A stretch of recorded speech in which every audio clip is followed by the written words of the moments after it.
Thank you. All right, we'll call the meeting to order at 6:03. Perfect. And why don't we go around the room and just take a call of who's here? Bill Shanahan. Bill Donovan. Eric Boucher. Ben Murray. Leroy Crockett. All right, G. Marie Caterina is a guest.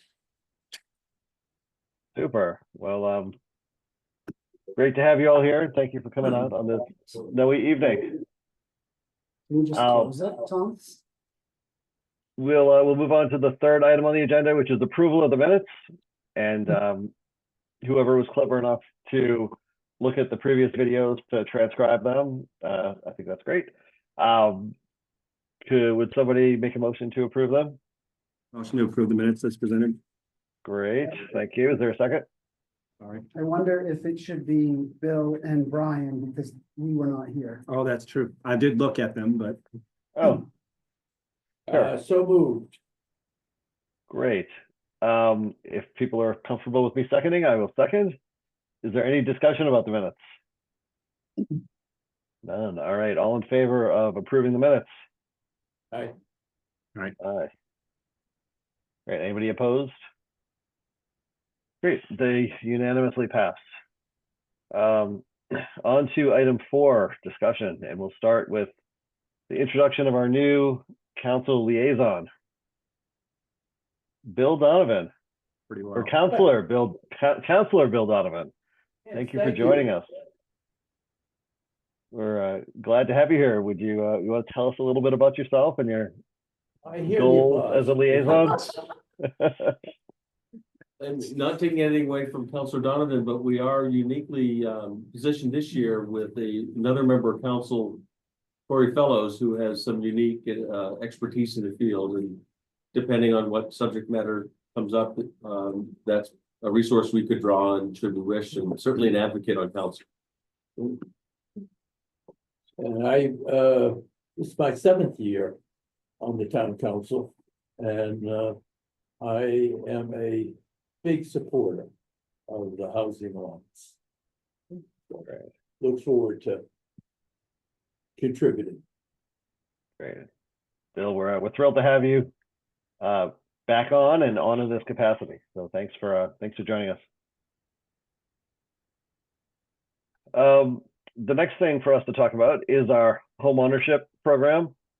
And Tom, we've got 3 things that we want to talk about here, right? One is addressing alternate uses. Second was guidance for future sales of these buildings, and then another was adjusting the program for future use restrictions. I don't know what order you wanted to take those in, or if they all kind of interlink, but how do you want to take the conversation? One item this committee did begin to discuss, Bill Shanahan was kind enough to kind of take the lead on it. I think at your last meeting in October, there was conversation around rental as an option, and I think it was identified that the agreements as written already allow for that. So I don't know that any modification needs to be done. Yet I think we also appreciated that may not be to satisfy at least the need that we've heard from at least one of the homeowners for whatever reason. I won't speak for her. And I know she has been in touch with Brian and I over the ensuing months, kind of just checking in where things stand. So we've got one of the people in our program still interested in hearing further from us.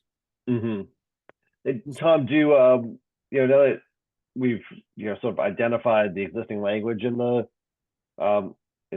use restriction that allows for rental? Do you feel like you've got enough guidance as to how to process a request like that? I believe so. I think we pretty thoroughly, and Bill, I think that was your kind of recommendation, if you will, from your analysis, that there really doesn't need to be anything done as regards rental. It already is provided for. Great. Well, that's easy. so maybe it's worth going on to the discussion about future sales. I remember with some of the past sales there, we've had some better experiences in terms of broker understanding and buyer and probably seller understanding about the program. And I think we've maybe learned a few lessons about what can be tweaked about implementation. But I wonder whether right now or between now and the next meeting, we could start thinking about what sort of educational documentation or sort of self-documentation we ought to do to ensure that people know what to expect from this, sort of technical document that affects these buildings. And we have a written and consistent way to process these sales. And Tom, I don't know if you can elaborate on that a little bit from some of the past transaction experiences. Yeah, I think we, and I admittedly, I relied heavily on Brian. Brian's been with this committee since the inception of this program, and kind of as a team, I think we've been consistent. I think the question is, is the approach we took, was it the right one? I think it was defensible. We have heard some feedback, some negative feedback, I'll say, from this one homeowner that we should have done more to advise her of what she was getting into. And, I take that criticism, but I also think there's responsibility on the part of the homeowner to understand those things as well. But I don't mean to dismiss that feedback at all. I think that's good feedback we should consider somehow.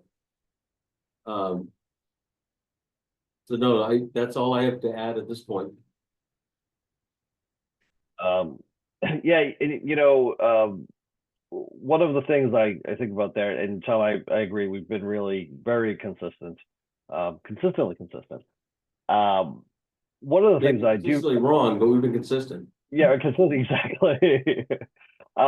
One of the things I do remember from some of the past sales, kind of the low interest rate time sales, was this difficulty with seller expectations versus program operations.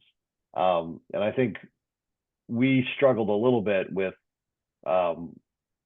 pressure between the way a first round of these calculations from the program worked and some of the ways that brokers had set seller expectations for price, particularly when our program prices would have been way out of whack from then market prices.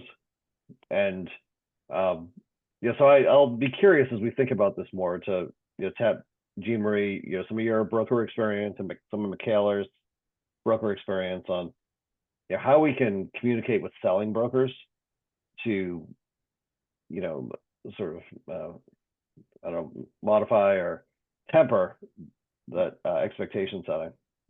Yeah, and Ryan, the one thing that I recall as I reflect back, particularly on the second sales, not so much the first ones, because we're dealing with the same brokers. They were all the Foley team there. Is that there are some practical considerations when these folks engage a real estate professional to assist them in the sale of their unit, or someone's representing a buyer in this case. The conventional approach would be to fix a list, to figure an asking price to get it on the MLX system. This program, because of some of its limitations, doesn't really fit well in that traditional real estate environment, and that's confusing to seller, to buyer, to agents on both sides. And I don't know if it's avoidable, frankly. Having a set of brokers that understand this program would be ideal, but we can't choose who a seller or a buyer uses. And so I think we're always going to be confronted by having to educate. Having said that, we've got folks in the program that I've really had no contact with. Most of them are still the original owners. The presumption is they know that there's an agreement in place. Probably shouldn't presume that. No. I think some might be surprised. Don't. So I think there might be some value. There would be some value in communicating out to these 7 homeowners. And just kind of reconnecting with them, to see where they are in their lives and maybe having a conversation. So it's not all new when they're, ready to move. So there's just 7, that's it. Just 7. I'm, if you don't mind, I've got a question. Why? And this is just off the top of my head without. Why wouldn't you say you can only use certain listing agents, but you make it broad enough? In other words, you put it out there to the brokerage community. If you think you want to sell any of these houses in Scarborough at some point, you need to take X class on Yeah, it. we could do a pre-qualification. And then say, this is the list of brokers who are Mm. ready and prepared to That might deal be with better. this program. Mm, To me, that would solve a lot of issues. Okay. And that along with doing some regular updating. Right. The owners, don't forget, you're in this program and, Yeah. because people forget, they they just forget. So kind of like a certification process. Well, not for the owners, No, but for the for the brokers, brokers, yeah. yeah, Mhm. that they become certified in being able to handle. And they self-select whether they wanna be involved with it or not, but you So- put it out there. So just to walk that through though, once we find a way through and advise what the list price, what they can kind of put it out to the world and say, I've got a unit for sale and this is my number. You then have to be very specific and you match up the income requirements of a would-be buyer. Those are variable, all those circumstances are unique to each buyer. And so there's just another layer of complication and, I think there's also the potential for a savvy seller and their broker to kind of shop it around and wait for the perfect one that is at the high end of the income limit. And in most cases, people have a reason to move and they're not able to kind of work that, but it's possible that they could really kind of, I think they game the system, but they could select the right buyer that gives them the maximum purchase price. And I don't know if there's anything we can do about that, frankly. mm. Yeah, Tom, I think, and I'd want to double check, but I think the way that we've got our program working is that the dollar amounts that we use to determine affordability are not based on the actual incomes of the people buying. They're based on the published incomes but the ability to qualify for the unit is based on the actual income of the buyer. So some of that gamesmanship, I think we're protected against. Well, I think I'd case in want point, to though, double check, but I think we've insulated ourselves from that, which would be case in great. point, the woman who owns the unit that has been, is kind of exploring what her options are now. Bought in a low interest environment. She also bought she happened to be, be at the very tippy top of the income bracket and therefore, paid kind of a premium, so to speak, if you compare her offer to the others. And Brian and I, in the program, requires them to present a purchase sale. We do the evaluation to say, yes, this person qualifies, no, they don't. Which we did, but it was like a perfect storm, right? She bought at this low interest environment and bought at kind of the very top and now she's caught a bit. At But, least that's how she sees it. well, Mm. right, and the thing is though, that she did have the benefit of the program, you know what I'm saying? Yeah, So. I mean, it is what it is, sorry. But the way the numbers work, just so you appreciate, she would actually potentially be losing money on the sale. Yes, I know, but a lot of people lose Yeah. money on sales in certain markets. I know. But how much less, how much less would she pay for that house? I've heard the tough By being in the around this program. room before. No, I don't no, know. Eric and Brian and Bill, I think have been consistent, like, it happens. It It's does happen, Those are that's the the risks of market, that's the market. the real world.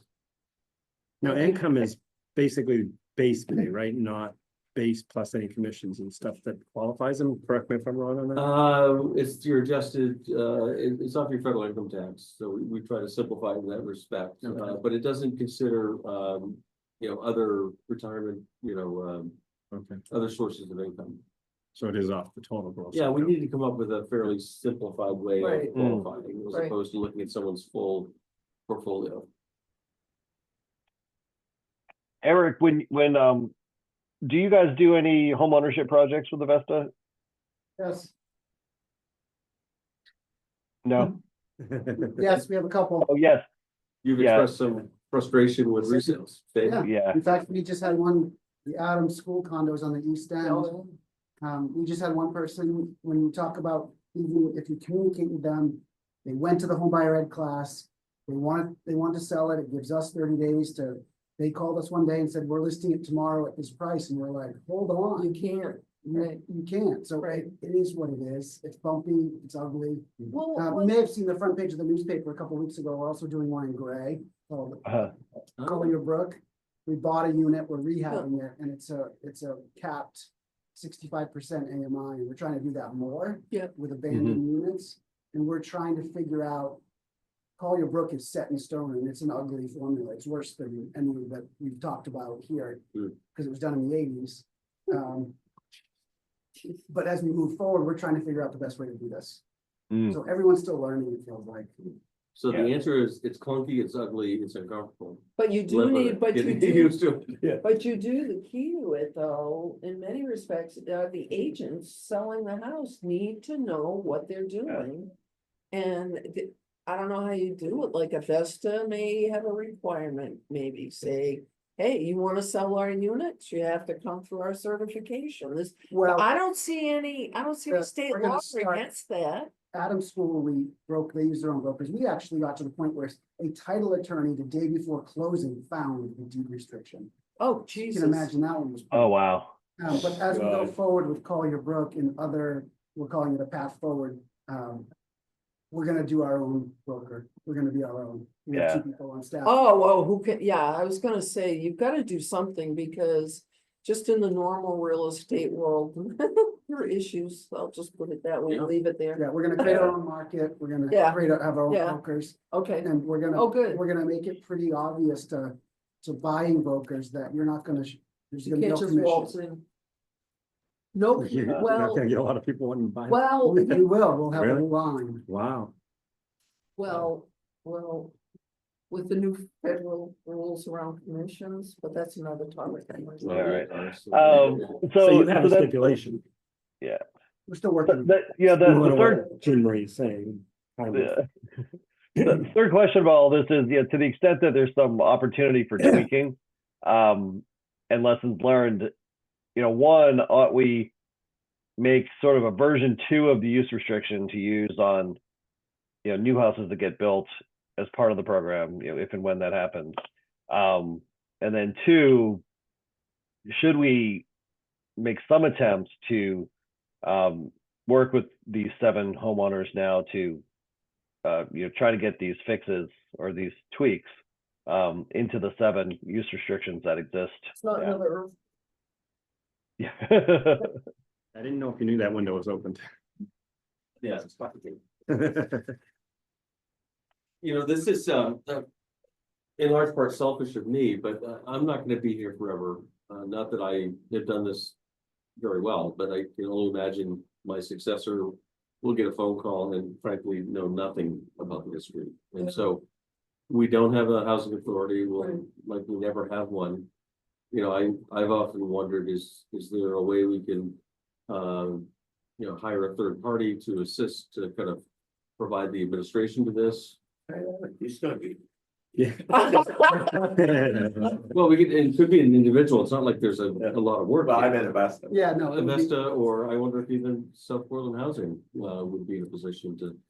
I can say that on this particular topic, we've stayed fairly gun shy because of this exact conversation. yeah, It's fun, the water's warm. Yeah, we were prepared to move forward with the projects, but as soon as we started having conversations with the city about who would govern and manage these particular covenants, oh, for second owner, third sale, fourth sale, it was like, all right, we're just gonna go back to rental. This is Yeah. clearly not, and it's not our time to make that fight in South Portland at least.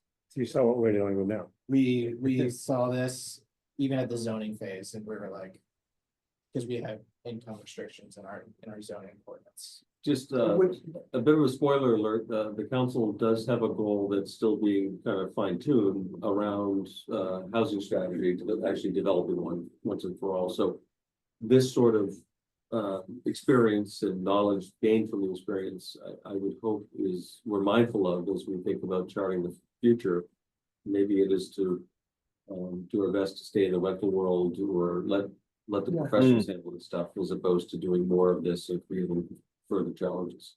I get philosophically that you want to help people own so they can build equity or whatever. But the reality is that those markets are so wacky that maybe staying in rentals as opposed to affordable housing options makes more sense. Yeah, our current plan for our next phase of this is to simply do a flat percentage a year. Okay, 2% appreciation a year. oh, yeah, that's And one way to and do it, that's yeah. What it is. The longer you stay, the better off you Yeah. become. And of course, it's forced savings. You're paying down your Yeah. mortgage, so you're creating equity. So in doing so, Attached to inflation now. No, so in doing so, you're capping whatever appreciation the market could Correct. be gained. correct. My wife attended a Realtor event today, and one of the Realtors, David Banks, mentioned a project that he's involved with, kind of hinted at it. I don't know where it is, but it was exactly like that. It was capped at 3% per year. Interesting, that it wasn't income qualified though. I don't know why, And why are they capping? I don't know. because it's really low. I don't know. Yeah. It's low barrier on the front end, but then you're limited on the back end too. Yeah, And it's again, it's sort of the market dictates that. So these aren't like high-end luxury units. no, in right, fancy neighborhoods. I Right. mean, these are like detached condos in a, middle income neighborhood. And so the market Right. itself is gonna cost the prices to be a certain level. Yep. And the demand, and who's gonna be interested in buying of them. course, they said that about Monterey Hill, too. so- Right. Times change. Tom, that's a nice segue, and you know, the way you're saying it makes it sound like it's gonna be a short conversation now and a longer conversation later, but it'd be great to hear from Bill and maybe from you, Tom, about what some of the council's goals are that we can expect to be asked to weigh in on or try to provide some help on in terms of housing. Particular, council did its goals just this last Saturday. So there's some fine tuning, wordsmithing to finalize those goals. They'll come forward and be discussed or presented next Wednesday and then voted on the 22nd. Okay. I will also say, we're doing an all board summit, so this group representative, typically the chair or one or two members from all committees come together one night, and our point at that evening is to share the council's goals with the larger group. And then for individual committees to kind of understand where they fit.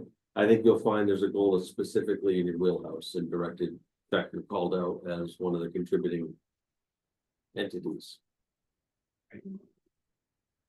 So more to come on that, Brian. Yeah, All right, super. We'll see that item on a future agenda then. Yep. You have Um, that date already in place, right? I think we have it through the chamber. February date. Yeah. I'm gonna say it's mid-February. Is it 19th maybe?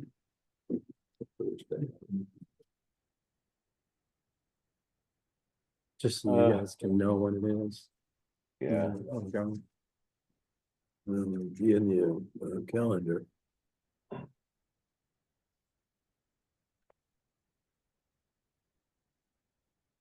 and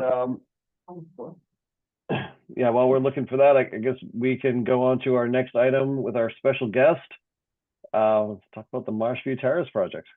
13th. Okay. 13th Day at the before. hub. Yeah. Oh, Yeah, Thanks, Brian. Invitation should go out. all right.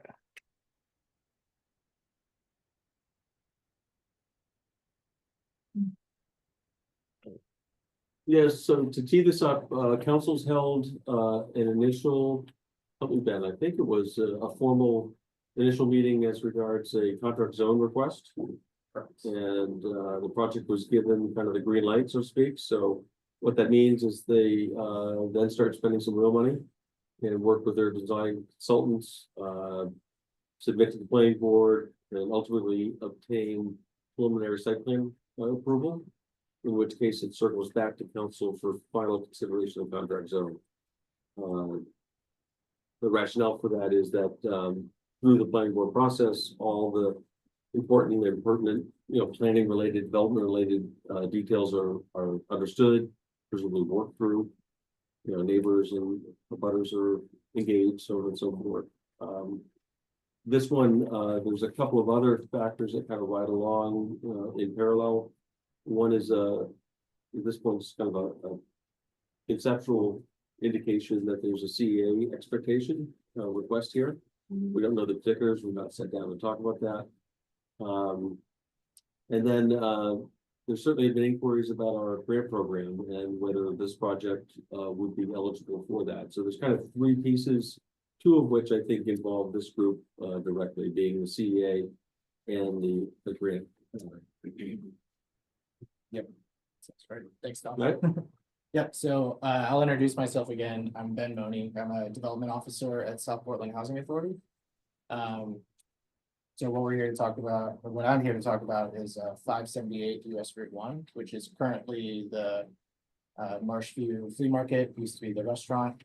So I've got a quick presentation just to kind of familiarize you all with the site and kind of what we're proposing at this point. And then we can dive into the details of grants and CEAs and things like that a little bit after, if we're up for it. So just to get everyone up to speed, if they're not super familiar with us, not sure how new everyone is here.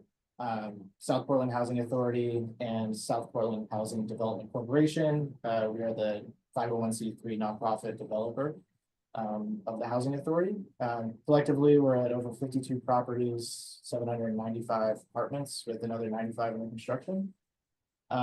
Majority of those, all those under construction are low-income housing tax credit projects, both of which are for seniors 55 and up right now. So we've been doing this as an organization since World War II, back at the Liberty Shipyards housing projects. Actually, it was like over 4,000 units under management at that time. And I recognize at least two of those pictures. That's the dedication for Jocelyn Place. That's right. Yep, this is all the dedication and the grand opening of Jocelyn Place. Sorry, I skipped around too far. Yeah, so our two most recent, I'll just highlight our two most recent projects. You guys might be super familiar with Jocelyn Place. That is over by Little Dolphin Drive, behind Hannaford. That's a 60-unit, one-bedroom apartments for seniors 55 and up, making 60% AMI or less. That building, we had our grand opening last summer. Tenants are loving it. The top photo and the right photo there are of that building. Keep that kind of image in mind as we're talking about our future plans. It'll be pretty familiar. Then our other projects that opened a little over a year ago, Thornton Heights. This is a little more interesting project. It's got 42 units, 1, 2, and 3 bedrooms, 60% AMI. There's also some market rate mixed in. So mixing of income bands, targeted families, and the whole first floor is commercial space. And so we've currently got 3 tenants on the first floor, still 1 vacancy, but really cool. We've been able to get 2 different restaurant deli markets down there and a little satellite police office as well. So we've got police in the building, we've got a great deli lunch spot, and then a nice market for tenants as well. And there's even tenants actually working in those businesses too, which is really cool. Yeah, it's really cool synergy. Yeah, it's nice how it's kind of come together. Ben, did you get any pushback from this people of the South Portland that you were putting families in there? Okay, just checking to see if it was true everywhere. Yeah, Okay, it's thank you. everywhere for sure. Yes, That's too bad. All right, so I'll jump in now to this location itself that we're here to talk about. So where the star is the location of the site. Coming down US Route 1, you would pass the marsh on your left-hand side. You would pass one small business, and then you would see the Marshview, previously Marshview Restaurant. I think they've been around since the 40s, and then it's now the indoor flea market. Behind the site, jump in a little bit. Behind the site is currently a lot of parking and storage vehicle, the small building, and the site is currently split up into 3 zones. So we've got some a little bit of work to do and clean up there. As part of this project, but Not a shining example of good local planning. Yeah. Yeah. How does that ever happen? yeah, so it's this, the parcel right now is 7.92 acres. You can see there's a few acres in each zone, we're hoping to clean up. And currently it's only 1.84 acres of developed space. So I'll keep going from there. Here's some photos of the site. Some sorry news for the current tenants. We just heard that the building to even stay occupied needs over $100,000 to even keep running the way it is. So it's not gonna be able to be sustained much longer, sadly. Yeah. Painted by who? Insurance company? I don't think it's us. I think so. Okay. Yeah, not That from the sounds city. like an insurance thing, yeah. Yeah.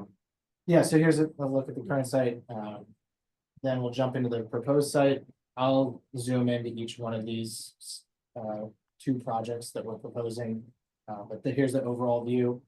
At the front of the site will be a large 4-story, 60-unit building, 55 and up, 60% AMI or less. That could sound familiar to Jocelyn Place. We're trying to do a little bit denser, taller building than Jocelyn Place. That was a 3-story building.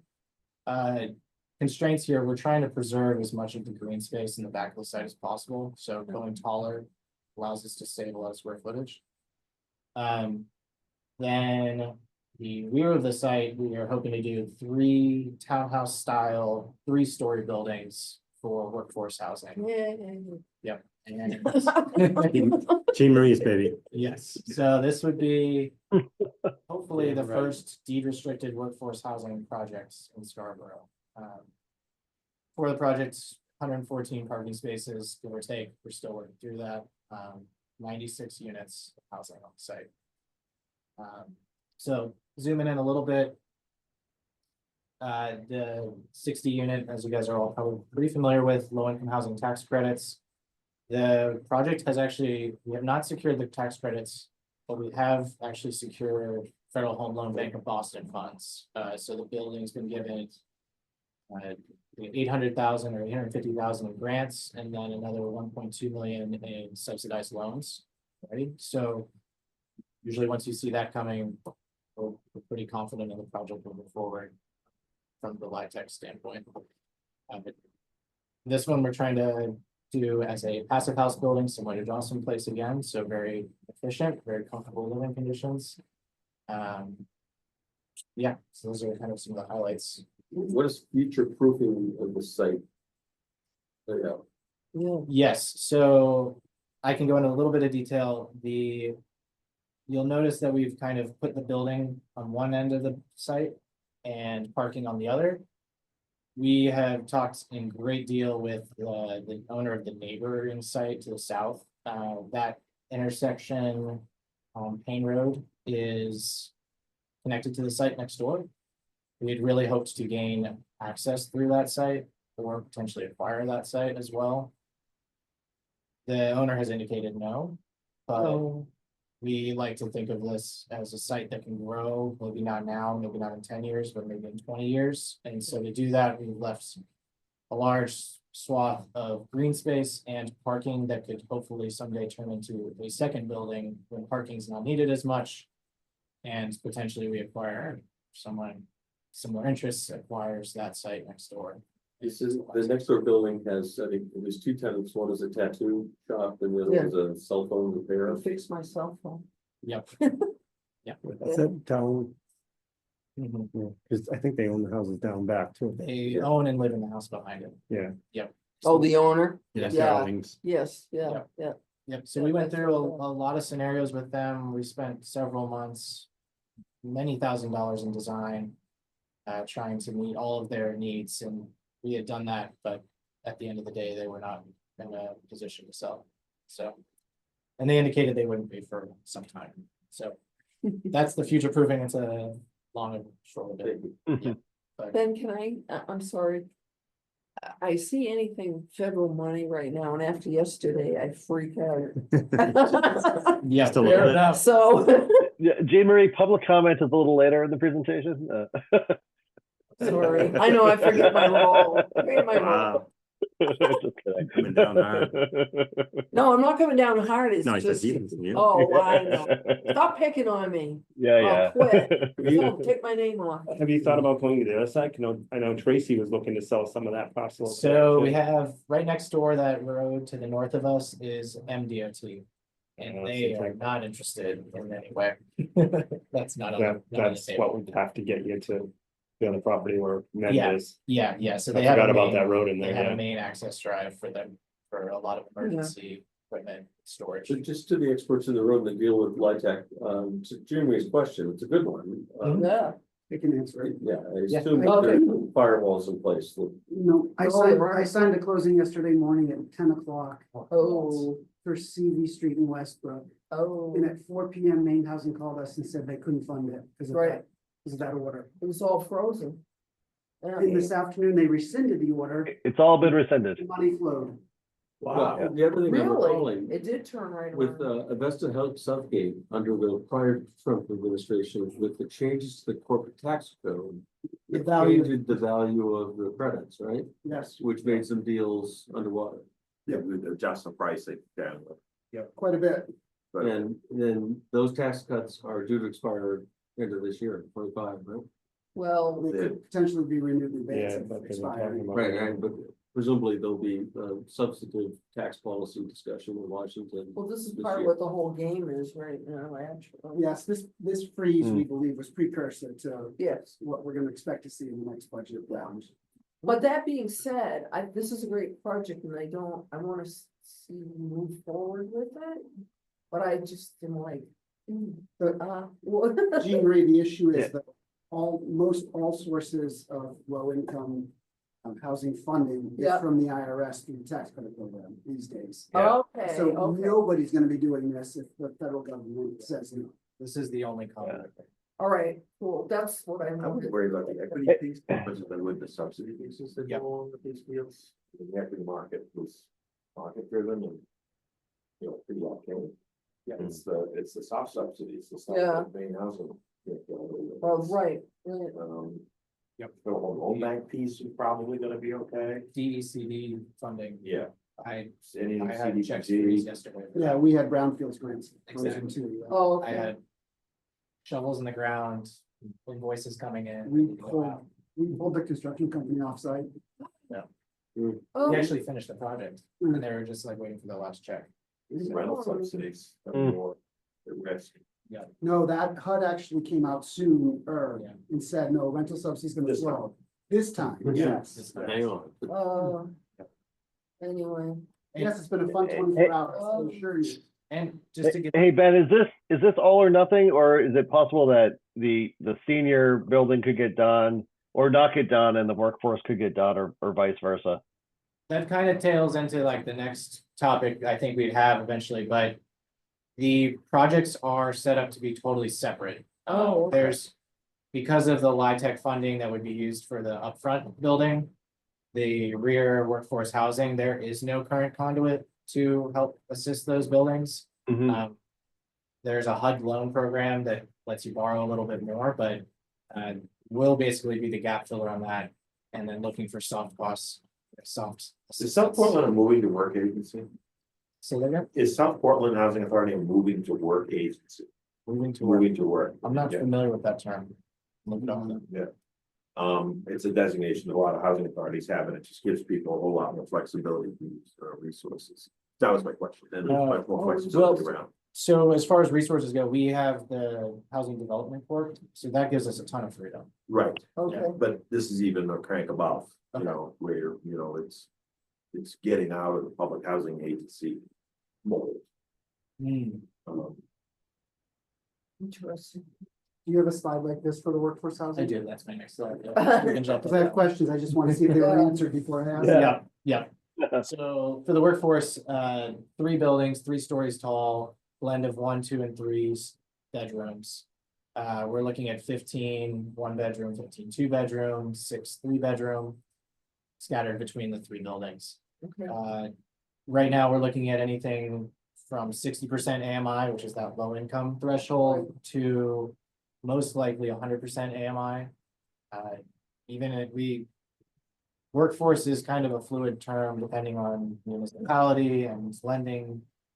So current code in Scarborough states rental workforce actually goes up to 120 AMI, which is quite high, probably above market. 80 to 120, Yeah, so that's why we have that TBD. Okay. And I think that would also play into these conversations as well when we talk about other self-funding sources. I think one thing that might position the project well, if you're willing to impose a stricter restriction than we require, I think that should be Yeah. well received. Yeah. You mentioned 100 as opposed to 120. Yep, absolutely. Yeah, I think as an organization too, we like to push that as low as we can stand, as low as we can pencil it, essentially. So where'd you find for us coming from? We're here. We're talking to gap fillers right now. We're also willing to. We fill call a the lot gap. of things, but never a gap filler. Yeah. Tell me, Yeah, yeah, but Ben, would you do the workforce or would you be open to doing the workforce housing first before you got the tax credit funding, or do you rely on the tax credit deal to do the infrastructure for the whole project? No, the tax credit deal couldn't really pay for the infrastructure that it's not getting the benefits of.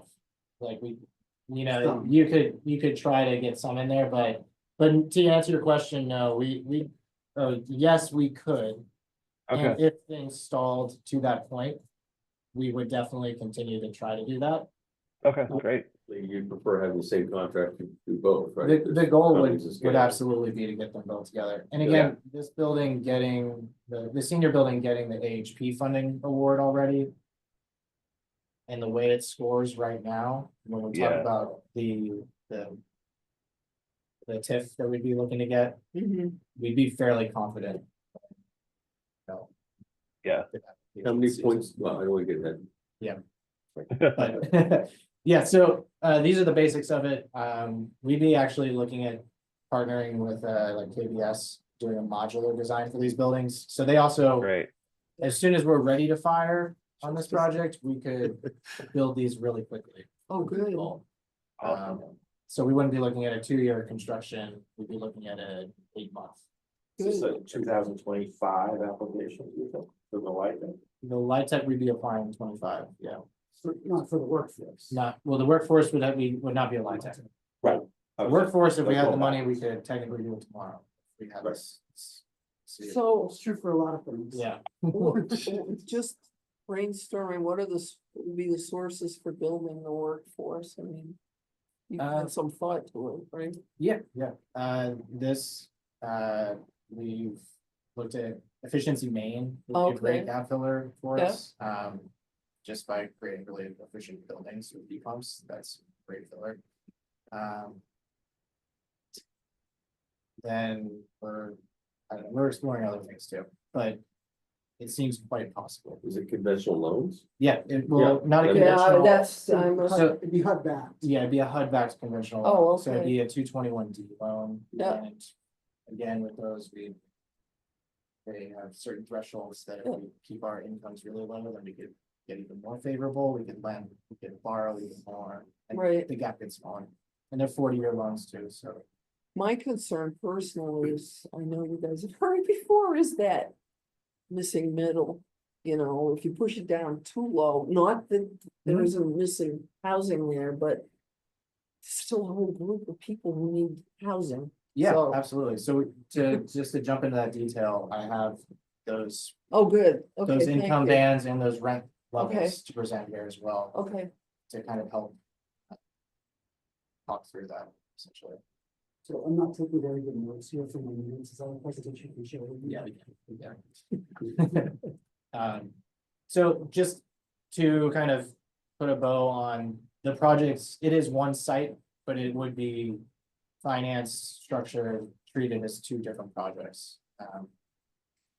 All things When you look at work those out. national Rents, they really are nearly market. Yeah, yes, they that's what are. I was looking at, yeah. Yeah. I still look at them and go, oh my God, I can't believe it. They're all more than my mortgage. A mortgage is less than, That's what I mean, mine's much less than those. I don't know. So yeah, open to, that's- open it up to talk, conversation. But that's why it works. Yeah. Right, Right. right, I know. The only thing I fear to stay on the federal conversation that you brought up, Junior, is, the next shoe to drop might be tariffs. And so You cons- think? So construction costs could be Exactly. impacted by that too, and that this model would take a hit from them. From construction materials and whatever, yeah, oh, yeah, oh, I know, oh, I know. Ben, is it fair to say that this workforce project you're talking about would be a new and different project for your organization? You have something like this in your portfolio? So yeah, we do not have a workforce property in our portfolio right now. No, it doesn't. Is this seen as exciting or? Very, yeah, our board as a whole, both boards of the Development Corp and the Housing Authority are Cool, very excited about doing workforce housing. yeah, Kind of We have proof of- other sites. Proof of concept almost, right?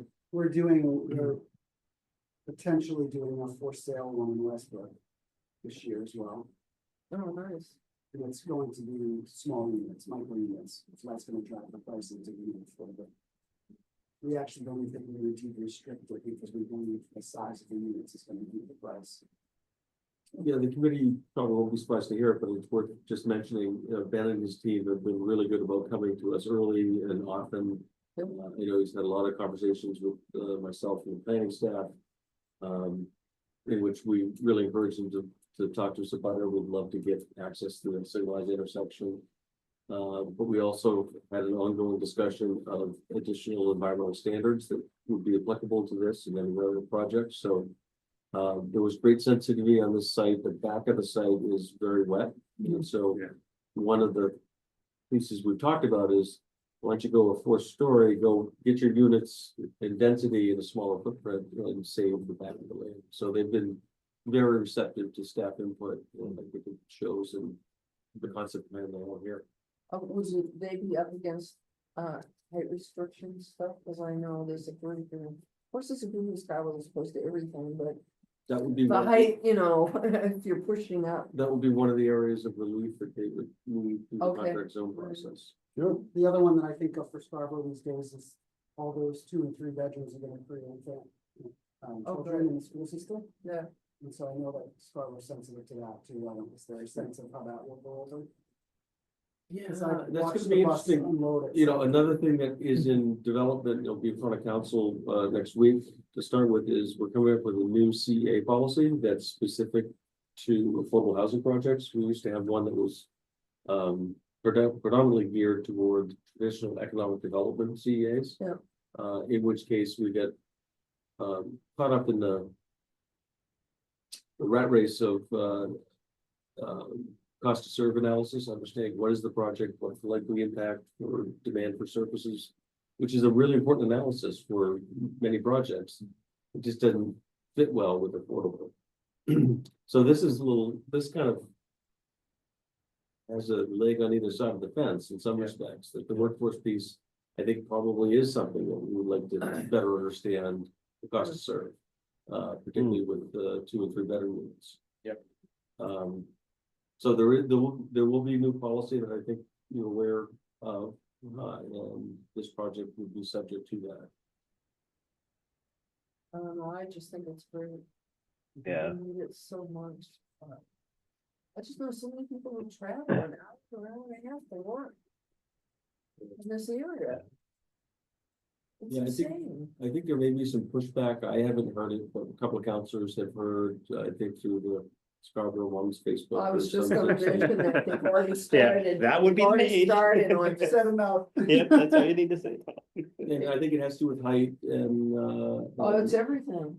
is it, and Oh. also access. I belong to the group, just so like monitor. So you can confirm that.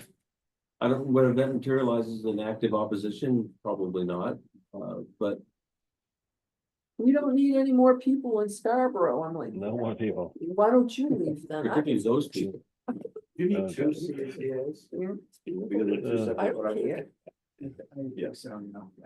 That's what I'm talking about. Two what? CEAs? Two CZAs. You need two contract zone agreements. One for the I don't know if workforce, it- one for the life. I think That's a group. I Why? intended actually to set up a meeting with you and our TIF consultants. Sorry. At the end, at the end of this Is meeting. there, are those two properties held in different corporate names? They will, there's They no could will be, yeah. Will be. different fundamentals, different drivers. Yeah, that's Yeah, true. because the Light Tech will be a limited partnership with investors, and the workforce will probably still be owned by South Portland Housing. Yeah. Different Yeah. debt and income, very, Yeah. you know, like. Yeah. Different abilities to That's true. pay taxes. Plot thickens. Yeah, you cut me, no, you cut me flat Yeah. footed, I need to, Sorry. thank you for. I was Well, gonna Ben- bring it up after the meeting. Yeah. Yeah. Thank you, Bill.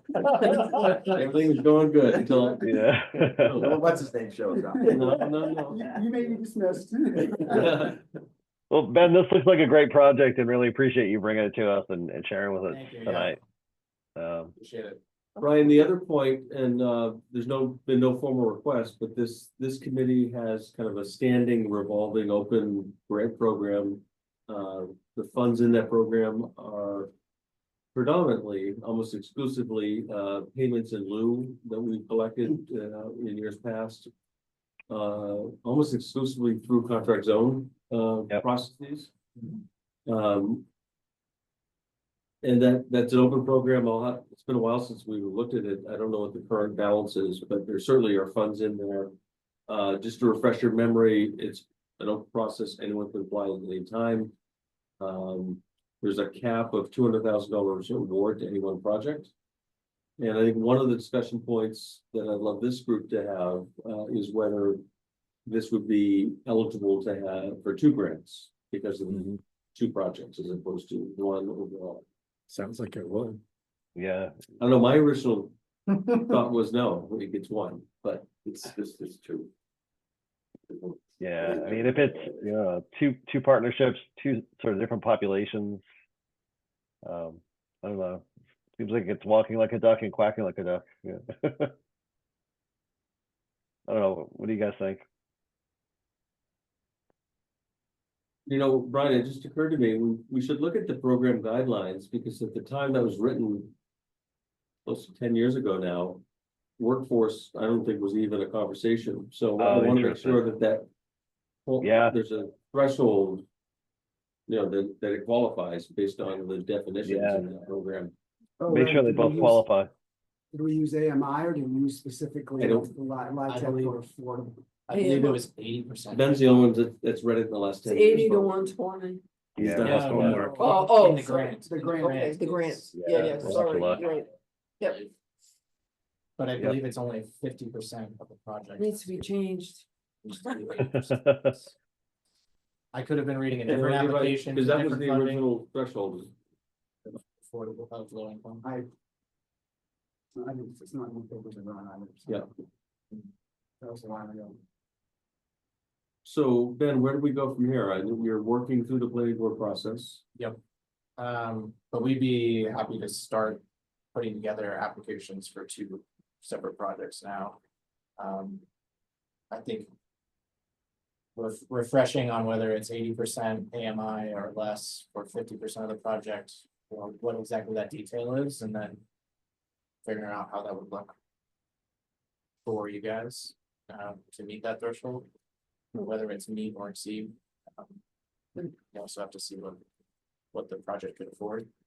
So for the grant, the way it's worked in the past is that the grant applications are received, it's technically by my office, but I bring them to this group to review, analyze, and make a recommendation to the council who controls the funds.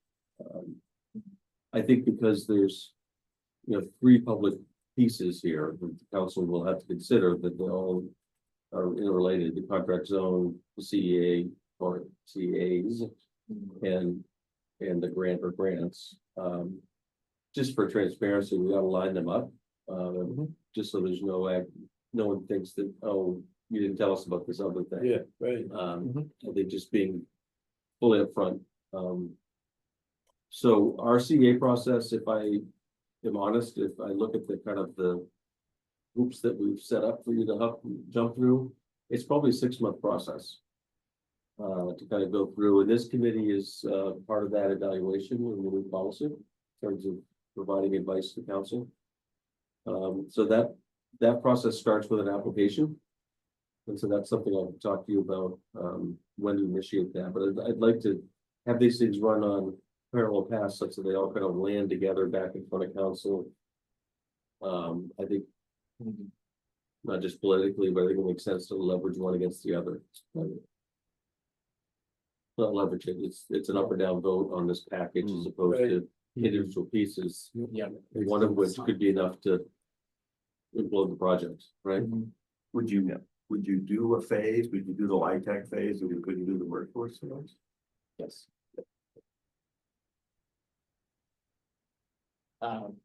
Yeah, I agree completely. We've already engaged, our consultants for the TIF. They're ready to meet. Yeah, there'll be some extra things on our part. It's not in, there's no existing TIF district, that encompasses this parcel, so we would need to, council will need to create a new TIF district, and then the CEA discussion kind of flows from that. But that's a necessary prerequisite. You can't have CEA without a TIF. And our goal is to have everything in place for the LIHTC, the low income housing tax credit application group. So we have grants secured, TIF in place by the time the application is ready, which is September. Yeah, sort of, it's usually. Yeah. And I'm just thinking about the council's consideration with the physical boundaries of a TIF district. I mean, it could be as simple as this lot, that's Yeah. short-sighted. To do this right, we ought to think a bit more broadly, what is the other kind of development or redevelopment potential in the Dunstan area? The property on the corner of Broad Turn in Route 1. There's 3 parcels, it's about 80 acres, it's where the big old St. Louis. yellow building is, St. Louis home is. That area is certainly ripe for something in the future, so it would probably behoove us, Bill, to have a wider conversation. Yes. The TIF district maybe is, you know, geographically much bigger than this lot, it certainly encompasses it. What do you do with South? What?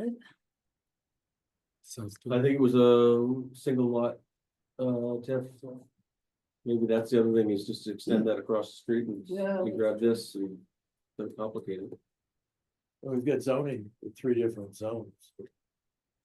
Well, that will be addressed to the contract zone. That's the basic thing that needs to be done, but then there's height.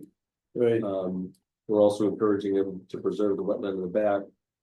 Having a reduced setback on Route 1, maybe closer than the requirements allow. That's another area of relief. And I think there's a 4th, can't remember what it is. There is, but I'm not an art center. Oh, growth permits? No, No, because there's plenty of those right now.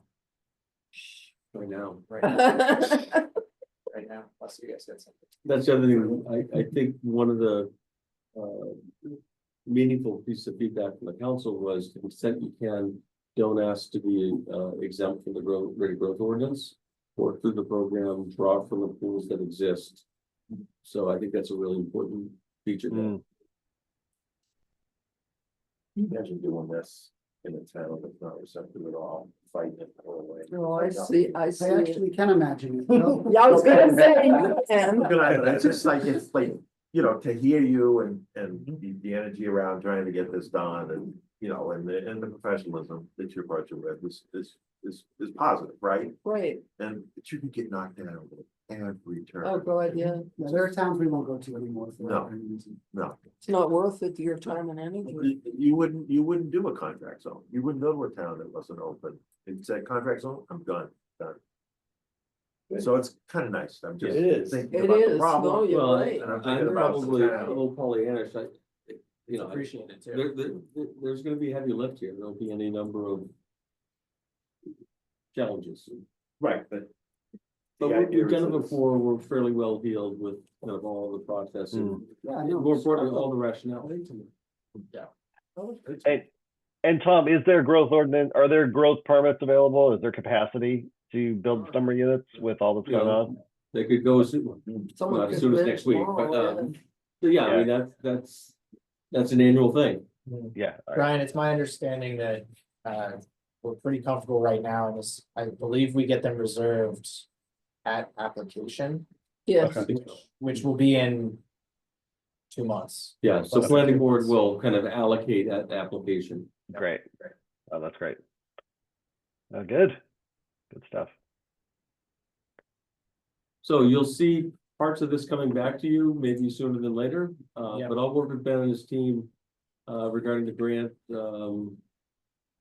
and the CA. In both cases, there need to be kind of formal applications to kick things off, but I think this is gonna be some work that this committee will be tasked with in the next several months. I'm excited about it. Oh, Yeah, it's absolutely. exciting. Thank you.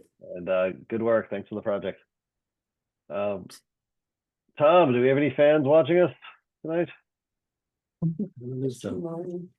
Oh, we actually, Ben went off. So no, we're good. All right, so no public comments. We'll skip over that. Would anybody like to take the last item on the agenda? Can we just talk real quickly about next meeting? Oh, Yes. wow. let us. Well, we need to get back on a regular cadence, so. Because the normal meeting date fell, I think the day before, or day after Thanksgiving and Christmas, we missed November and December. And then, So, Tom, you mean yeah. like meeting the third week and then postponing every other one by a week or 6 days isn't working for you? November, December made sense because of that, and then last week. Because of New Year's Day, council had to get shifted, so we had council last Wednesday, so. Yeah, Long story short, here we are, new year. It's up to the group, I think traditionally we have been the third Wednesday. Third Thursday, fourth Wednesday, or no? You were the fourth Wednesday one. I think it was fourth Wednesday. yes, it is, I'm sorry, I've got so many. I was gonna say, because the third week, that's a big county week. Yeah, it's been the fourth Wednesday. Does that still generally work at 6 p.m.? So that'd be February 26th. Yep, that works for me. The other matter would be kind of housekeeping, election of officers. There, I don't want to even suggest that anyone of the Eric should take the minutes. But I Has think it been that's. a decade? It has. I get to keep And doing You this? just have to go. In Well, second. perpetuity. It's the 10-year anniversary of Eric taking the minutes. It's good, important practice for you to organize yourselves every year to make sure you elect a chair or re-elect a chair, however it shakes out. Reelect. Well, depending upon the timeline, Tom, I think this is my my last walk around the track. And you better go out with a bang. Well, yeah, all right, fine. One more lap. And then you'll be ready for council, right? You're breaking up. Tom. Who wants to adjourn? Wow. It's refusing to answer you. Yeah, Motion to adjourn. Second. yeah. All right, so we'll be the fourth week of the month on a Wednesday. February 26th. All right, great. Fourth Wednesdays. Super. All right, thank you, Brian. All right, thanks, guys. Good seeing you all. Okay. Bye.